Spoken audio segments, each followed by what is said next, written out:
पिछले कुछ महीनों से इलेक्ट्रिक व्हीकल में आग लगने की घटनाएं सामने आ रही हैं। इसी को देखते हुए सरकार टेस्टिंग को लेकर नए नियम बनाने पर काम कर रही है। इसमें व्हीकल में इस्तेमाल होने वाली बैटरी, बैटरी मैनेजमेंट और इसकी बिक्री से जुड़े नियम बनाए जाएंगे, इनमें बदलाव किया जाएगा।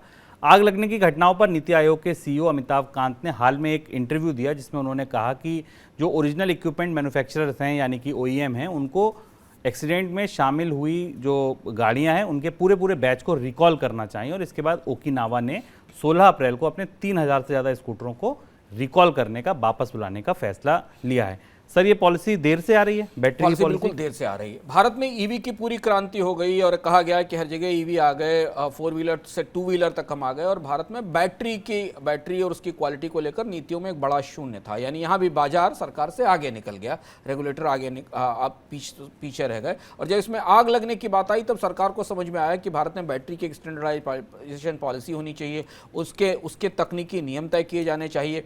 अभी इंडियन इंस्टीट्यूट ऑफ साइंस और DRDO की कमेटी बनाई गई है जो इलेक्ट्रिक स्कूटरों में लगी हुई आग और बैटरी की क्वालिटी के इश्यूज़ को पे ध्यान दे रही है या उसकी जांच कर रही है। सरकार 2 तरीके के संकेत दे रही है। एक तो बैटरी की स्टैंडर्ड पॉलिसी होनी चाहिए, बनेगी, जो बहुत ज़रूरी थी। यानी ईवी को लाइसेंस दिए जाने से पहले ये पॉलिसी आ जानी चाहिए थी। और दूसरी चीज़ ये कि शायद जो बात अमिताभ कांत की, जिस बात की तरफ आपने इशारा किया, शायद सरकार इलेक्ट्रिक व्हीकल के लिए जो आने वाली पॉलिसी है उसमें कंपलसरी रिकॉल की शर्त भी शामिल करेगी। यानी अगर किसी कंपनी के स्कूटर्स में या में बैटरी के कारण या अग्निकांड की घटना होती है तो कंपनियों को अपने वाहन रिकॉल करने चाहिए। हम कार कंपनियों में इस संदर्भ में काफ़ी पारदर्शिता देखते हैं। छोटी छोटी गलतियों के कारण भी रिकॉल किया जाता है। ओकिनावा का उदाहरण अभी शुभम ने दिया है।